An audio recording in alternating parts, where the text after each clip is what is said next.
Olá, seja muito bem-vindo a mais uma Anti-Diet Talk. Acho que podemos já passar para o meu docinho da semana. Tananana. Tss. Let's go! Então, qual é o de 5?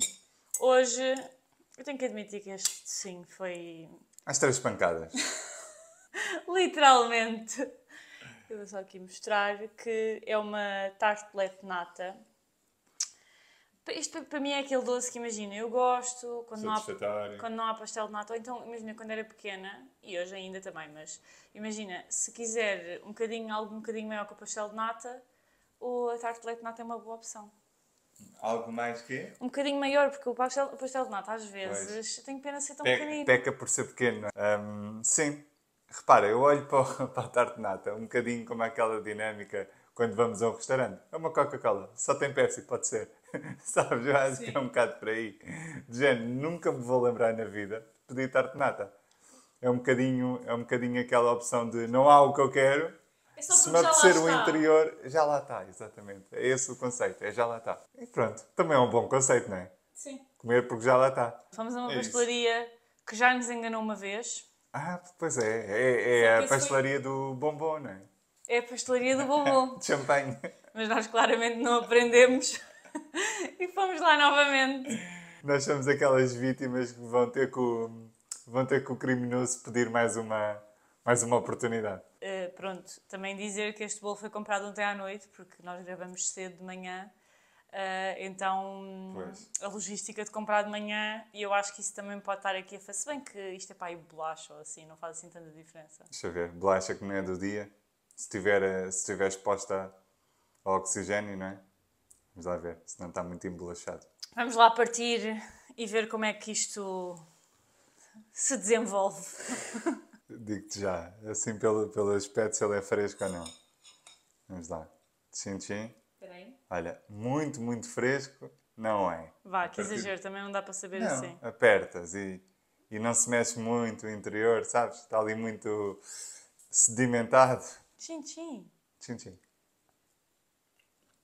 Quem é que tinha razão?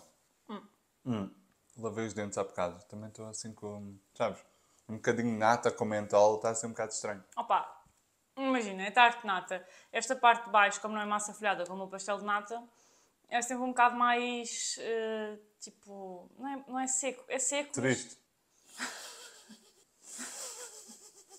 mas é tipo maçudo, sabes? Parece que estás a comer aqueles bolos secos da avó. É triste. É um bocado triste. Acho que a tarte de nata é um bolo um bocado triste. Não sei se podemos sair daqui com esta conclusão neste episódio. Mas é triste. Se alguém estiver a ver ou a ouvir e este for o seu bolo preferido, repensem todas as vossas decisões. Algo de errado não está certo. Mas Com é vocês. assim, eu concordo que não é muito fresco porque imagina, a parte de baixo é sempre maçuda, eu acho. Mas a parte de cima podia ser um bocadinho mais, não é líquida, mas não, parece que levou tipo gelatina. Mas olha, isto tem aqui duas problemáticas. Primeiro, não está super fresco, ou seja, é do dia anterior. E nota-se um bocadinho, não muito, mas nota-se um bocadinho. E depois, a tarte de nata, por ser um bolo com falta de alegria, ali com falta de vivacidade. Essa palavra existe. Vamos acreditar. Tem falta de serotonina. Sim, exatamente, exatamente. A tarte de nata tem falta de serotonina. Mas sim, é um bolo um bocado... É o que é. Como é que tu avalias? Imagina, este especificamente 2,5. Não, em 5, 2,5 é metade. Eu dou... Eu dou um 2. Eu dou 1,5. Porque repara, não é um bolo sem piada, eu lavei os dentes há bocado, este aqui não está super fresco. É ali um mix de circunstâncias que não posso dar nota positiva. Imagina, ter comido isto ou não ter comido nada é igual. Sabes essa dinâmica, essa sensação? Que é igual. Sei. Não me satisfez. Imagina, eu gosto de tarte de nata. Pronto, esta não foi a melhor que já comi na vida, nem pouco mais ou menos. Acho que se fosse uma tarte de nata normal, tipo, boa, daria tipo um 3. Também eu. Agora, se for como esta aqui, tipo, eu acho que o problema dela é principalmente a parte da nata, que é um bocado. Seca. Exato, nem parece que é suposto ser mais mole do que a parte maçuda. Mas acho que, honestamente, a culpa é inteiramente nossa e não da tarte de nata, porque nós é que fomos exatamente à mesma É o que eu pastelaria. tinha dito, exatamente. Fomos vítimas do assalto a primeira vez. fomos ter com o assaltante a segunda a pensar que ia ser diferente, não foi diferente. Mesmas ações, mesmos resultados, não é? É o que é viver e aprender. Exato. Mas pronto, não foi péssimo. Foi desagradável. O bombom foi muito pior. Foi. Olha bem como é que eu estou. Se eu já não... Que eu não tenho a certeza se o bombom foi pior. Vê como é que eu estou em relação ao desagrado com esta tarde. Para mim não é seguro que o bombom foi pior. Foi? Tiago, eu tenho que dizer aqui uma coisa que é assim. O Tiago tem uma tarefa na execução deste podcast, na parte da gravação, que é sentar-se, aparecer e encher a garrafa de água e os copos. Aí, falhei com a minha segunda e última tarefa. Quem monta, desmonta, quem mete aqui estas coisas, todas bonitinhas, etc. G. Cada um nasce para o que nasce. E quem encheu a garrafa fui eu e tu podias ter enchido os copos. Agora a água já acabou. Assumo que falhei com a minha segunda responsabilidade. É que a tarte de nata já é seca. Com pouca água. Isso não foi a minha responsabilidade. Eu queria trazer um bolo incrível, que não vou revelar agora. Vou ter que juntar esta secura à conversa inteira porque já tenho este pedacinho de água e tenho que racionar. Sabes quando estás a comer uma refeição e sentes que tens que racionar a bebida? Eu acho que é tipo a pior sensação de sempre. Isto acontece-me, imagina, por exemplo, no McDonald's. Tipo, tens a bebida normal, né? Tipo, e o menu e assim. E eu sinto que às vezes vou com muita sede e depois tipo aquilo é sumo, então meio que é fresco e sabe bem, mas não mata a sede. E então eu sinto que estou a comer, mas estou a racionar a bebida. E tipo, estraga-me completamente a experiência da refeição e de repente estou a refeição inteira cheia de seda de agulhinhos pequeninos para a bebida nunca acabar. É como se estivesse em contrarrelógio, não é? Estás a comer e desejando que a vida não acabe primeiro do que a comida. Pois. E sentes-te agora assim em relação à água? Sinto por culpa tua. Isso é um sinal que tenho que arranjar forma de encher? Acho que sim. Então importas que eu vá tratar disso? Vai lá. Está bem. Nós esperamos. Bem, já cá estou, já cumpri a minha promessa. A minha promessa não, a minha segunda tarefa deste podcast. Pois. A primeira é estar aqui, já cá estou, podem confirmar. A segunda é encher água. Isto é gravar e ir embora, no fundo. Para ti é. Para mim é. Se calhar vamos iniciar, né? Isto não pode ser só balbúrdia. Hoje vamos falar de roupa, stress e ansiedade em relação à roupa, aos tamanhos, a crenças que temos que podem impactar a nossa autoimagem, a nossa autoestima, crenças como eu tenho que caber num determinado número e não é a roupa é que tem que caber em mim. Todo este pensamento, todas estas crenças acerca do corpo, da roupa, do padrão, de ideal de beleza, condiciona-nos muito. E o episódio de hoje é acerca disso. Concordas que é acerca disso? Acho que sim. O que é que te parece? Fui eu que sugeri esse tema porque isso é um tema que muitas vezes surge em consulta, porque eu acho que para ir às compras às vezes é preciso todo um mood de paciência e às vezes para muitas pessoas não é fácil ir às compras porque para além de estar quase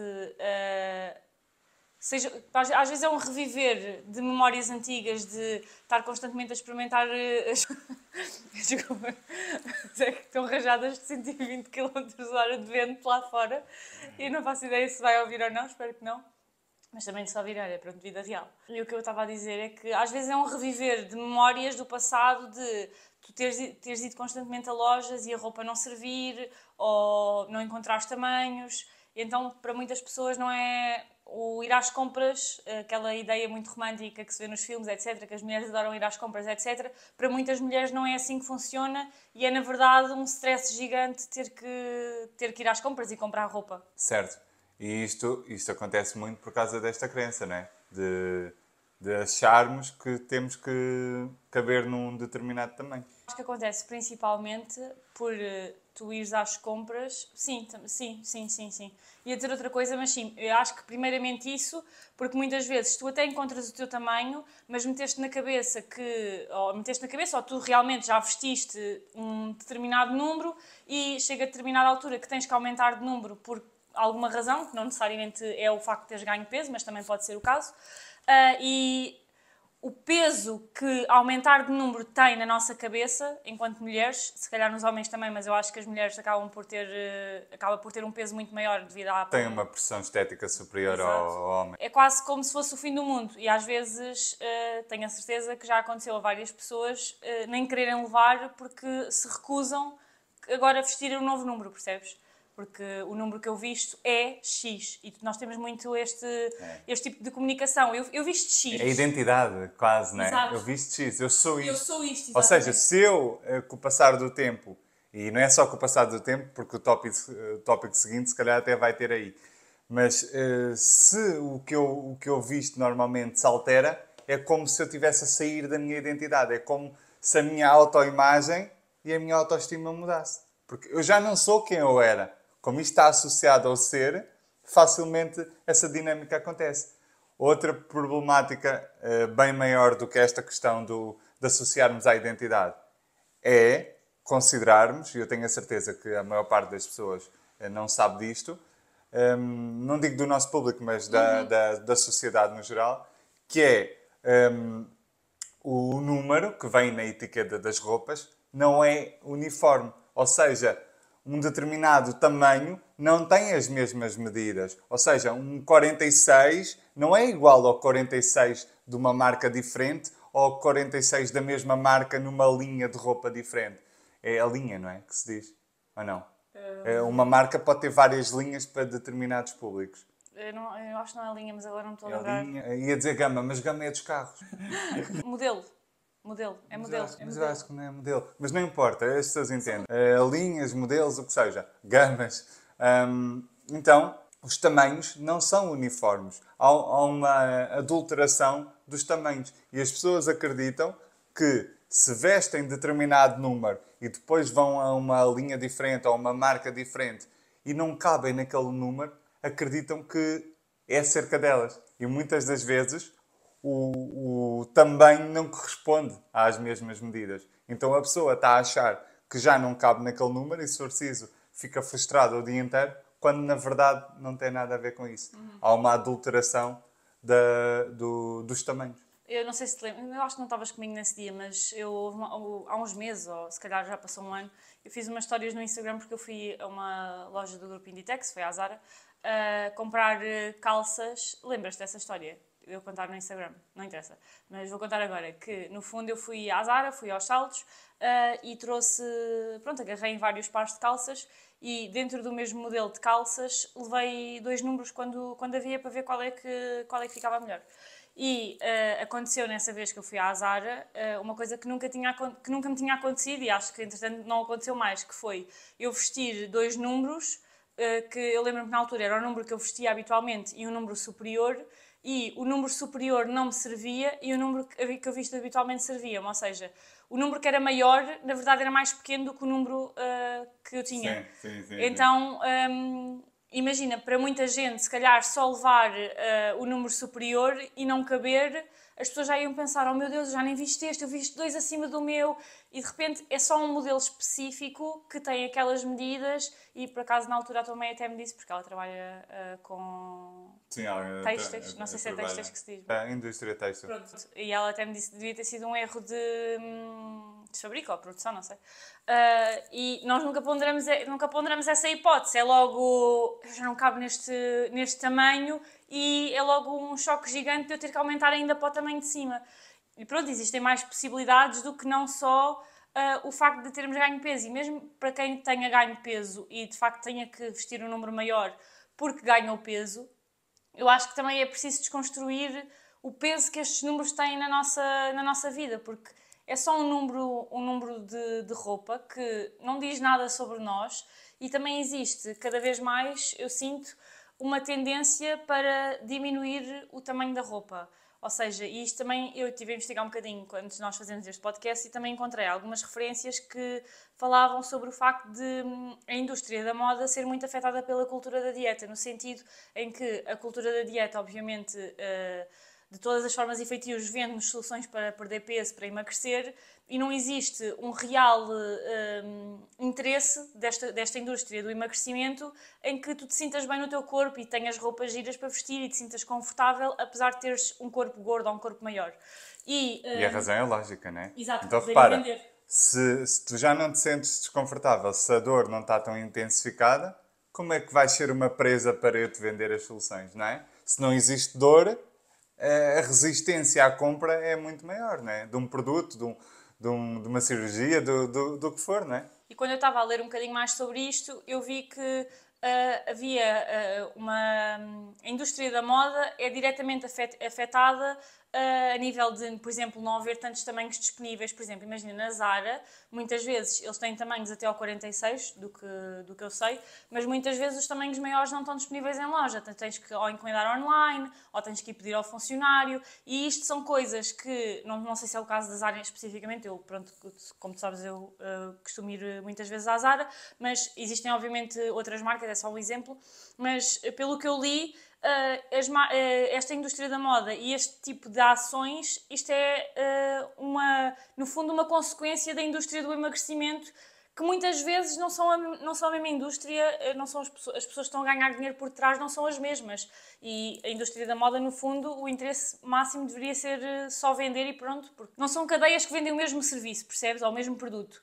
Mas que isto foi coisas enraizadas pela indústria do emagrecimento e pela cultura da dieta, do facto de não haver tantos tamanhos disponíveis, ou... Agora, por exemplo, a Zara antes só produzia até ao 44, acho que agora é até ao 46, na maior parte das peças. Temos que ver outra coisa, repara, quem é que está por trás da Zara, quem é que está por trás da indústria têxtil? São pessoas que têm crenças que foram também semeadas, como nos semearam a nós, são pessoas que também têm as crenças, que também têm as suas percepções, a sua gordofobia, porque é sistémica, não é?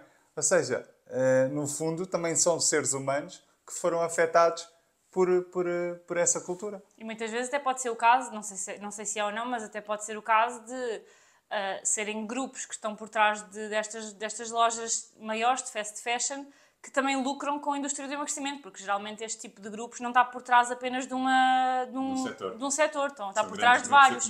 Ou seja, acabam quase por monopolizar a forma como querem que tu te sintas. Sim, sem dúvida. Sim, acabámos de ver aqui duas perspectivas diferentes em que as duas podem ser viáveis. A primeira, mais numa de inocência e de serem seres humanos que também são afetados pelo seu ambiente e também criam as suas crenças acerca do corpo ideal, acerca da gordofobia e por aí fora. E a segunda, que também me faz todo o sentido, que é esta questão de os grandes grupos económicos estão inseridos em diferentes setores. E vamos ser sinceros, a indústria do emagrecimento é das que fatura mais a nível mundial. É altamente interessante participar nela, em termos de retorno financeiro. Ou seja, faz-me todo o sentido que isso possa ser uma realidade. Sim, depois também existe outra questão, que eu não sei se já íamos falar mais à frente, porque nós preparámos aqui alguns conjuntos de lojas que vendem tamanhos superiores, mas existe também outra questão, que muitas vezes é a sustentabilidade relativamente a estas empresas de fast fashion, porque hoje em dia promove-se muito marcas portuguesas e bem, porque obviamente estás a apoiar pequenos negócios, a economia portuguesa é muito mais sustentável, mas depois existe um grande problema destas marcas portuguesas que são raríssimas, aquelas que vendem para cima de um XL, e XL já estou a ser amiga, porque muitas vendem um S, M e um L no máximo. E, obviamente, também percebo do ponto de vista do negócio, já vi várias pessoas a falar sobre isto e a dizer que realmente fica muito caro produzir tamanhos diferentes porque tens que pedir um mínimo de X unidades e depois fica muito caro e muitas vezes não tem tanta saída como tamanhos menores. Eu percebo isso perfeitamente. Eu também percebo, mas depois também do outro lado, do público que veste um tamanho maior, porque ter S, M e L, honestamente, isto é zero inclusivo e muitas vezes são marcas que se dizem de inclusivas e de repente metem uma modelo que supostamente para eles é plus size, entre aspas, e veste um L. Ou seja, o que perpetua o estigma e que o corpo padrão idealizado é um corpo, para a maioria das mulheres, irreal.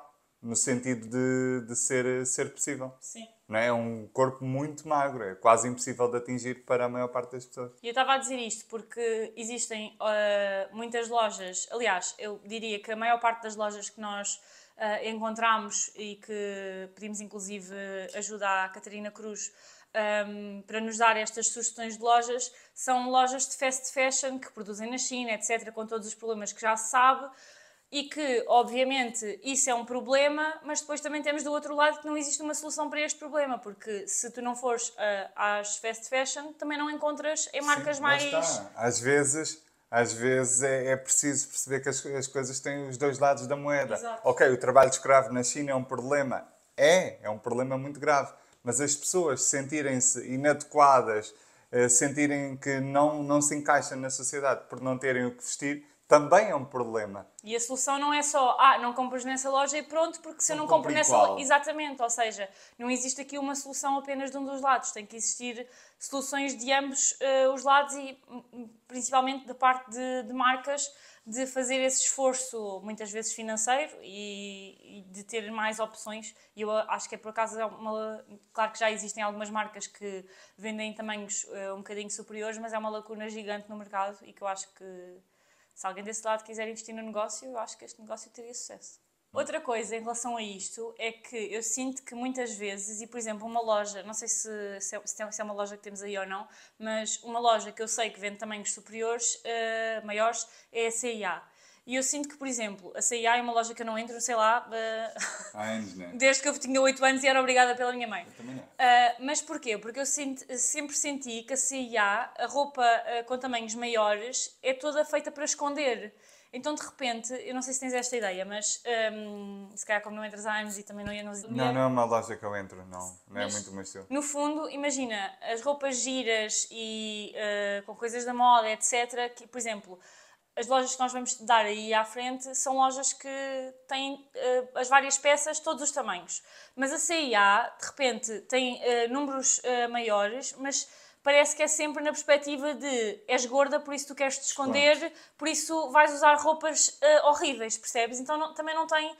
e não sei se isto é um problema de mais lojas, mas tenho ideia que na C&A há uns anos, ou pelo menos do que eu sei, era assim, que parece que pessoas que são gordas não podem vestir roupa mais sexy ou que seja mais decotada ou que seja, tipo, imagina, os braços é para esconder, a barriga é para esconder, então é tudo largueirão. Percebes o que eu estou a dizer? Sim, é como se as pessoas gordas apenas estamos numa fase, isto é a minha percepção, Sim. posso estar totalmente errado, mas estamos a conversar. Como se as pessoas gordas, em 2023, já tivessem roupa que lhes sirva, pouco importa se gostam ou não. Exatamente. Desde que sirva já não é nada mau. Mas... Não achas que é... Não estou a dizer que as pessoas que vestem sentem isto. Eu acho que a indústria da moda, e posso estar totalmente errado, não é a minha área, eu acho que a indústria da moda ainda está nesse nível de consciência.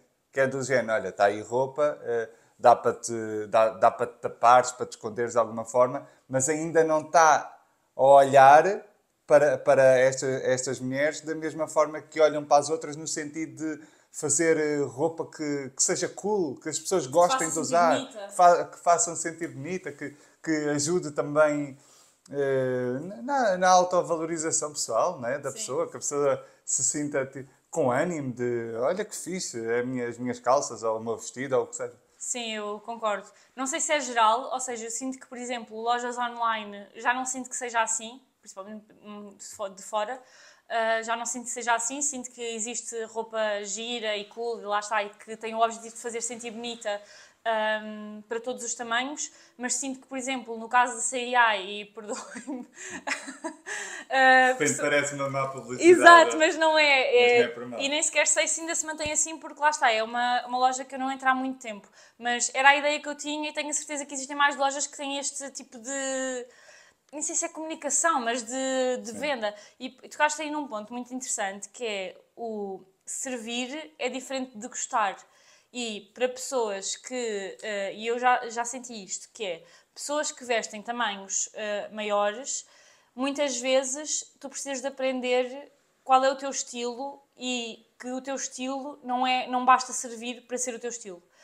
Isto para dizer que pessoas que, por exemplo, vão às lojas, imagina, vais a uma loja, nunca encontras nada que te sirva, os números não estão disponíveis, acabas por ter a tendência de quando uma coisa serve, tu nem pensas se gostas ou não. Simplesmente, como serve, tu trouxeste e pronto e nem pensaste sobre isso. Isto coube, está ótimo, não é? Exato. Dentro dessa perspectiva. Como tens essa dificuldade, depois é difícil desligar-te de ok, mas se eu não levar esta que serviu, eu não vou encontrar outra que sirva. Então basta servir. Sabes, estavas a dizer isso, sabes que o meu cérebro funciona muito à base de analogias. Ou seja, tu falas-me numa coisa e eu já estou a pensar noutro exemplo que tem o paralelismo.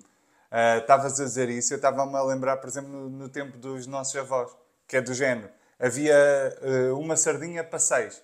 Achas mesmo que a minha avó, a tua avó, a avó de quem está a assistir, achas mesmo que havia aquela cena de mas eu não gosto muito de sardinha. Como assim não gostas? Come e pronto, é só o que há. Então a escassez, de alguma forma, leva-nos a baixar o standard.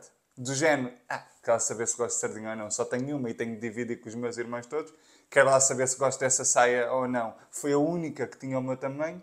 Já procurei nas lojas todas, encontrei esta e a outra. Esta aqui é menos má que a outra. Eu acho que estamos neste nível, não sei se concordas. Sim, eu acho que isso é um trabalho que tem que se fazer porque quando tu passas, e para muitas pessoas era o que eu estava a dizer ao início, é um stress ir a loja, experimentar roupa, depois, honestamente, as luzes dos provadores, os espelhos, a maneira como está tudo montado, muitas vezes não são os focos de luz lá em cima, acabam por fazer sombras, etc., que tu vês o teu corpo de uma forma que não é a realidade, no sentido em que estás a ver aquilo, estás a ver aquelas pessoas que vão para o ginásio e tiram aquelas fotos todas musculadas com determinadas luzes. Com a luz perfeita. Com a luz perfeita para se ver os abdominais, etc. Nos provadores eu sinto que é ao contrário. Eles beneficiavam de ter isso, mas eles têm focos de luz em cima que de repente faz sombra e o teu corpo parece de uma forma que não se parece em casa. Não quer dizer que seja mau, simplesmente como é uma forma como tu não estás habituado a vê-lo, de repente é quase um choque do género. Sou assim. Estás a dizer isso, eu considero que tenho um corpo padrão. E já te aconteceu? Acontece-me sempre. Imagina, quando vou experimentar roupa, olho e nunca acho que o meu corpo está igual quando eu olho em casa. Em casa olho, ok. Sim. Quando vou ali, não penso, não tenho pensamentos negativos acerca do meu corpo, mas penso, porra, não é o que eu estou habituado a ver no meu dia-a-dia, entendes? Quando eu olho para mim não me vejo daquela forma, realmente as luzes. Não sei se já reparaste, mas, por exemplo, sempre que eu vou às compras eu nunca experimento roupa nos provadores. Porque, primeiro, não gosto da questão de... O provador é super pequeno, muitas vezes está calor, não me sinto confortável. Sim, e depois, eu gosto de experimentar a roupa, ver se a roupa realmente é confortável, se não... E no provador sinto que é muito tudo a correr. Imagina, tenho que vestir, serve, não está bom, não sei o quê, e sinto que é muito a correr. Então, eu nunca vi isto... mas também muito porque eu sinto que não consigo avaliar se gosto verdadeiramente da peça ou não no provador, porque lá está, a luz é diferente e não consigo avaliar se me estou a sentir bem ou não naquelas calças ou naquela camisola. Então o que eu faço é, e o Tiago sabe, muitas vezes, por exemplo, levo 3 pares de calças para casa de tamanhos diferentes e depois devolvo. Exatamente. E assim garanto que eu estou... porque muitas vezes se experimentar a roupa já é um stress, eu estou a eliminar logo aqui o stress do provador. E eu posso experimentar a roupa num dia que eu me esteja a sentir bem, porque tenho 30 dias para devolver, na maior parte das lojas. Posso experimentar a roupa no meu ambiente que me é confortável. Posso estar 10 minutos com a roupa vestida e ver se gosto ou não estar a morrer de calor, não ter alguém, de repente o marido da senhora a chamar: "Oh, Ana! Oh, Ana! Onde é que estás?" E a abrir o provador que não é o dele. Pronto, um conjunto de situações que ninguém gosta. A Sofia e está a tirar as calças. Exato, estou eu. Estás tu? Ou seja, isso foi uma coisa que eu adotei de forma inconsciente, por acaso lembrei-me de partilhar agora aqui, que foi muito por esta razão, mas foi de forma inconsciente e que, de certa forma, me ajuda a que o comprar roupa seja uma tarefa que me dê mais prazer. Interessante, repara, interessante trazer isso para a consciência. Eu tinha essa informação, mas de alguma forma estava no meu inconsciente. Eu nunca tinha pensado um segundo acerca disso. Mas eu sempre que vou experimentar roupa, de facto nunca é uma boa experiência. E eu já dei por mim, agora, isto está a ser quase... Terapêutico. Está a ser terapêutico em termos de ir buscar coisas ao inconsciente para o consciente. Eu lembro-me de muitas vezes evitar, até quando era mais novo, estar com a minha mãe às compras e de evitar estar a experimentar muita roupa, porque a experiência não era ótima. E agora eu estou a associar isso tudo e está-me a fazer sentido. Há sempre uma dinâmica que a temperatura não está adequada. Pá, não está sempre calor, não está? Yeah. Sempre essa dinâmica. As luzes ou o espelho ou o caraças não é igual a casa. Nunca é uma experiência tão fixe como é em casa. Ou seja, não é bom experimentar roupa. Eles deviam investir nisso. Eu acho que eles deviam ouvir, a indústria da moda devia ouvir este episódio e devia refletir acerca disso. Repara, eu tenho agora um restaurante, imagina, estou a inventar, não tenho, mas imagina que eu teria agora um restaurante. Crio uma página de Instagram, por aí fora. Eu vou meter fotografias dos meus pratos horríveis? Não, porque repara, eu tenho que meter fotografias apelativas. E o que é que eu estou a querer dizer com isto? Quando vais experimentar roupa, tem que ser uma experiência interessante. Como assim é uma experiência má? Então, se tu estás a vender um produto, estás a proporcionar uma experiência do teu produto negativa. Eu acho que também não, eu, no fundo, mastiguei esta ideia em voz alta. Eu faço isto, mas nem me tinha percebido que fazia isto. Mas sim, sem dúvida que se eu tivesse uma loja de roupa seria uma preocupação minha. Focar na experiência do cliente, não é? Exato. Como assim a temperatura está desadequada? Como assim as luzes não favorecem as pessoas? Como assim? Para as pessoas que não é o meu caso, por isso não vou dizer que compreendo porque não compreendo, nunca passei por isso, que existem pessoas que não encontram roupa do seu tamanho em lojas físicas, que tem que ser maioritariamente online e que obviamente isto também é uma experiência que logo à partida está super limitado e acredito que deva ser frustrante para quem queira. Por exemplo, muitas vezes eu preciso de roupa de última hora e ir comprar alguma coisa rápida e quem investe, por exemplo, um 50, muitas vezes não consegue ir ao centro comercial e encontrar uma peça de roupa que seja ao 50 e tem que encomendar online, ou seja, existe toda aqui uma logística que, para além de toda a coisa da roupa já ser um tema que muitas vezes gera frustração e gera stress, existe também toda uma logística que as pessoas têm que pensar. E eu acredito que isto seja especialmente frustrante para essas pessoas. Em termos de comprar roupa online, eu acho que a maior dica é, em vez de nos guiarmos por números, geralmente as lojas têm, não sei se sabes, mas é quase como se fosse... Não sei como é que se chama, mas é tipo, eles chamam de assistente de tamanhos, em que no fundo tu metes as tuas medidas e eles dizem-te o tamanho que provavelmente te servirá mais. E depois tu até podes filtrar para te aparecer roupa que apenas está disponível naquele tamanho. E eu acho que isso é uma coisa boa porque muitas vezes, apesar de haver lojas que têm números maiores, a quantidade de artigos em tamanhos S, M, L é sempre muito maior. Ou seja, por exemplo, estás a navegar no site e em 1000 artigos, 700 são S, M, L e o resto, 300, tens a possibilidade de números maiores. Então, acaba por aumentar a frustração, tu estás a ver tudo e cada coisa que tu gostas, ok, esta loja vende números maiores, mas só vai até o L nesta peça. Então, filtrar logo pelo teu número e utilizar esses assistentes pode ser uma ajuda para simplesmente ver aqueles artigos que estão disponíveis naquele número e pronto. Por acaso não sabia disso, isso é muito interessante, porque repara, esta questão da inadequação corporal pode ser intensificada ou potenciada por este tipo de experiências. Repara, eu pesquiso roupas, aparecem-me montes de roupas, quando vou a ver, é rara aquela que tem o meu tamanho. A frustração de peça para peça que eu procuro está a aumentar, não é? A frustração. Então, através desta ferramenta que tu disseste, é interessante, porque assim só aparece aquilo que tem o teu número.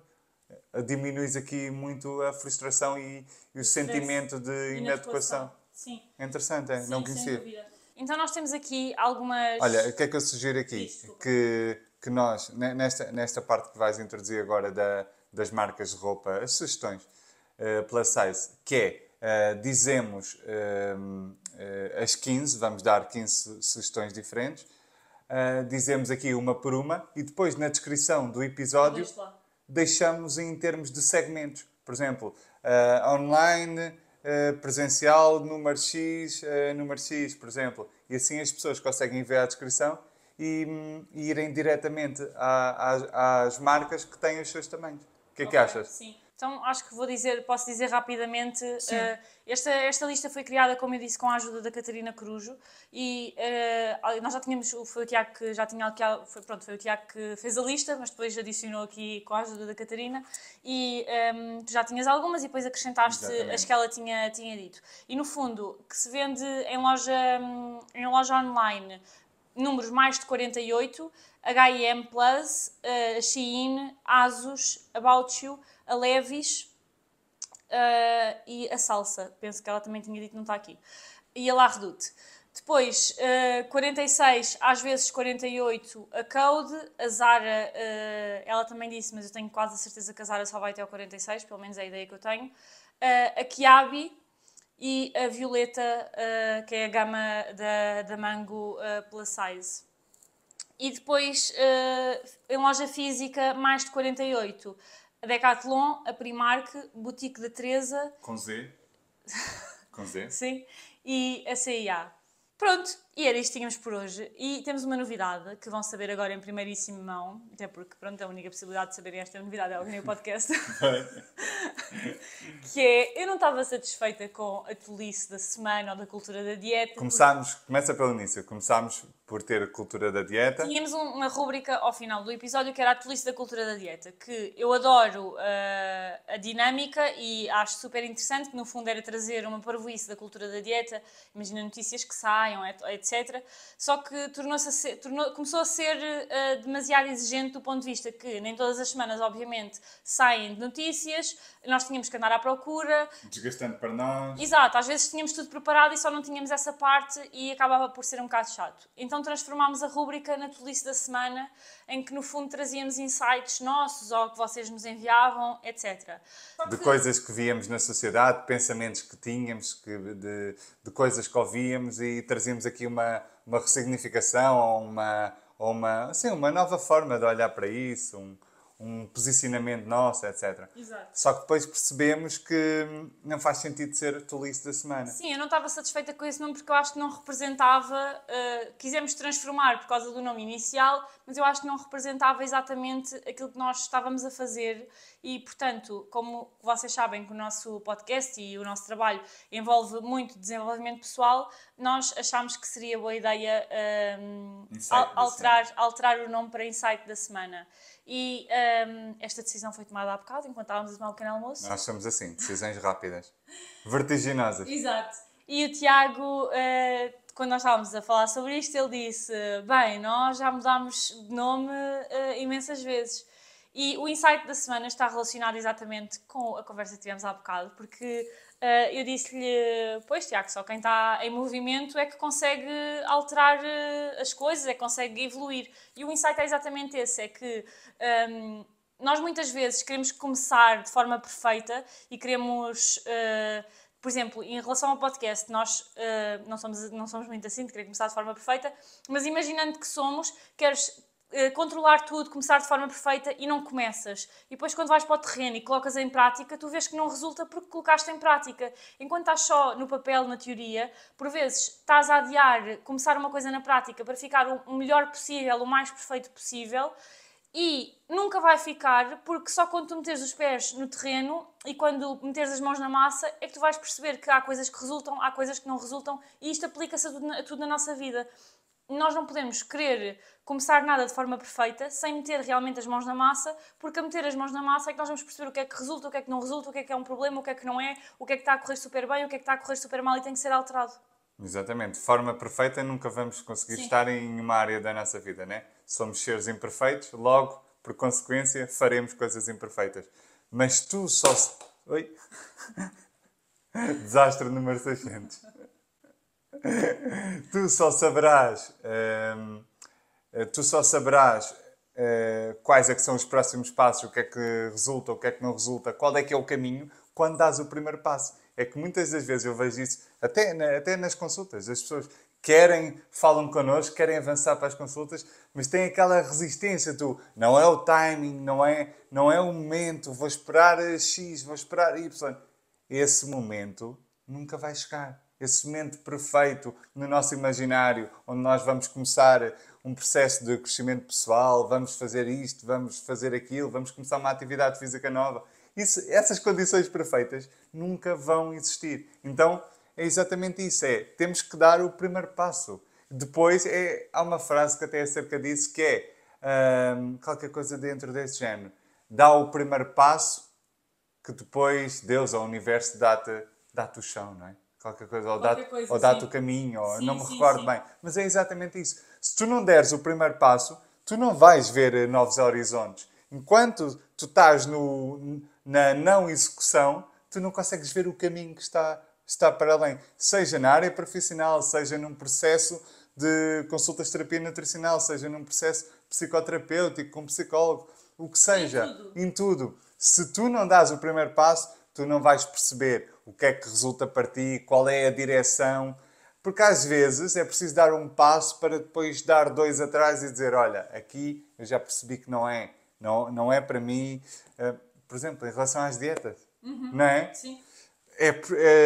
O nosso público, o que nos chega, já deu, às vezes até já experimentaram vezes a mais, mas já deu uns... Eles não deram um passo, eles correram a maratona. Eles correram a maratona em termos de dietas, dão um passo atrás e optam por algo que funcione para eles. Então, o que é que eu quero dizer para concluir? É exatamente isso. Enquanto estivermos na teoria, no arranjar as condições perfeitas, no nosso imaginário que elas não existem, não vamos ter resultados, não vamos vislumbrar próximos passos.